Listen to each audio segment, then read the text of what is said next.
Welcome, hello everyone, and welcome to my channel. Today we'll be talking about a very interesting topic. Talking of our African spirituality, we're talking about Gogos and Sangomas and healers and all those who are actually using our traditional ways of connecting to the higher spirit. Throughout this topic, we will have an opportunity to understand who are Gogos, who are Sangomas, what they stand for, do they also worship God, and also how they have to answer to what we all know about, which is called the calling. Without taking your time, on board we have Gogo Mawele, who will be actually helping us to understand more of this spirit of this topic, which is the spirituality of Africans. Let us take a look and hear what she has to say. Tokoza Gogo Mawele, ngiyajabula kakhulu ukuhlangana nawe, and I welcome you on our show, which is called African Bijimba, which is us sharing our sacred and secrets of Africa and how we can also unite African people together as a nation. Yes. Thokozani. Thank you so much for having me. Yes. It's my pleasure. Thank you so much for the invitation, and I'm so glad to be a part of this. Thank you so much. May you kindly give us a short introduction of you being a Gogo and why they call you Gogo Mawele, and so that people out there may understand who you are and also get to understand your calling as a Gogo. I was born Lindiwe Mkhwanazi, and now I'm a Gogo. My spiritual name is Gogo Mawele. My God, I've been a Sangoma for 10 years. It's actually 10 years this year. So it's been a long journey. I twisted 10 years ago, and this journey is not easy. This journey is not easy. It takes a lot. You need to know who you are. You need to stand steadfast in what you believe in. You know, it's not easy growing up as a child. And I remember I would have dreams that would wake me up in a sweat. Dreams that would scare me. And I would think, my God, I cannot ignore this. You know, it's not easy as a child where you already know what's going to happen to the lady next door. You know, you'd have these dreams, these visions, and you already know what's going to happen to the lady who lives down the road.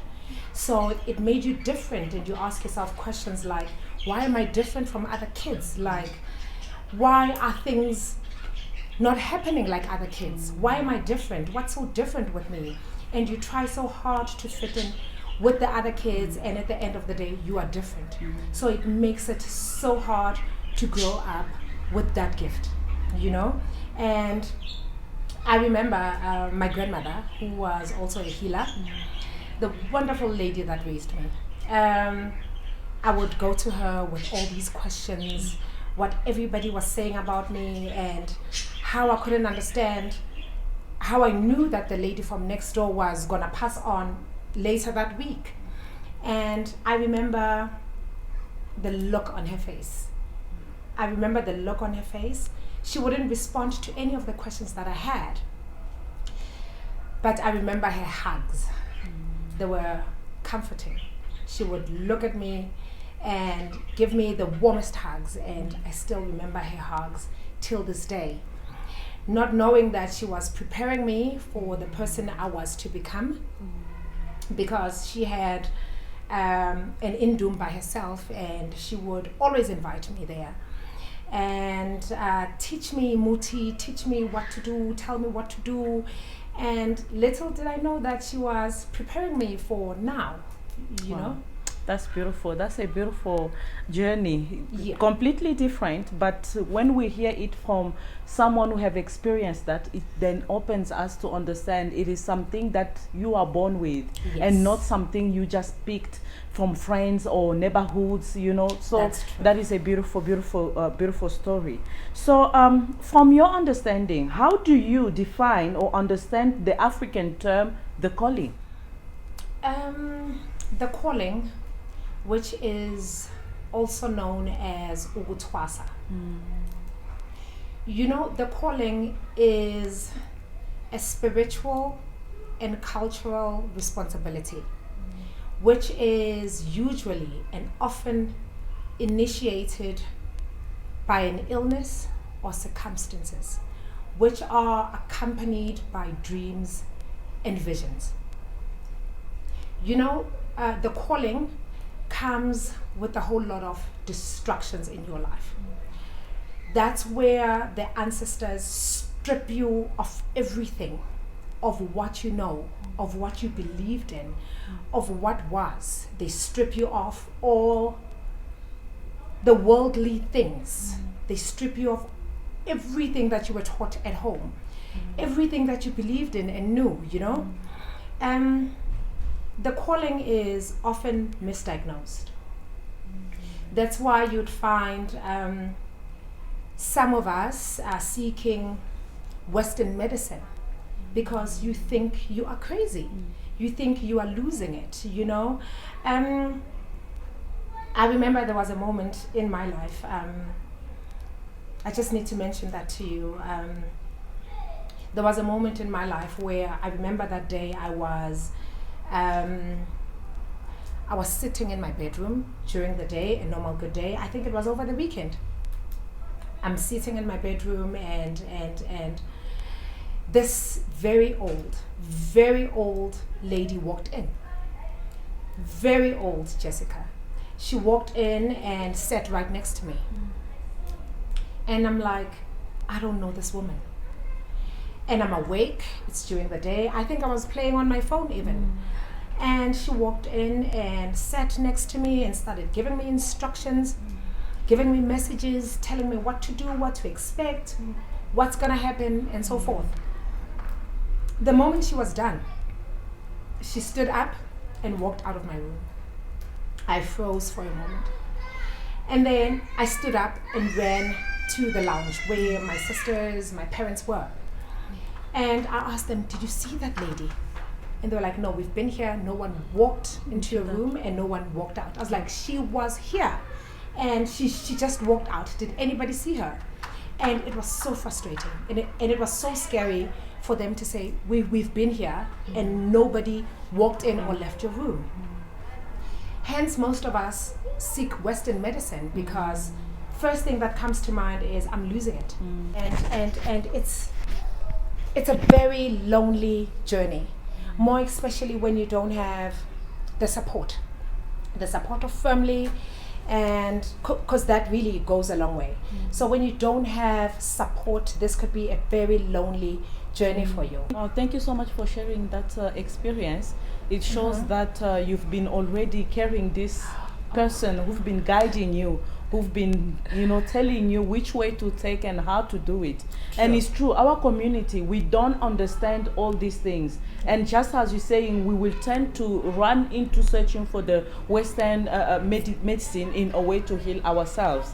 So I just want to understand, is the work of a Sangoma and Gogo different? Because some we call them Gogo and some prefer we call them Sangoma. Is it a different work or is it the same? It's actually the same. When you are a Sangoma, when we greet you, we say Togoza Gogo, because we are acknowledging the energies that you carry. We are acknowledging the people that you walk with, be it a Mkulu or a Gogo. That's how we refer to a Sangoma. So there's absolutely no difference between a Gogo and a Sangoma. It's do you attend churches or temples? And if you are a Gogo or a Sangoma, because sometimes we understand that Gogos and Sangomas, they're practicing, as we're saying, their calling, or they are a gift to that initiation. So do you, as a Gogo or a Sangoma, attend a church or a temple in a way to worship God? Yes, we do.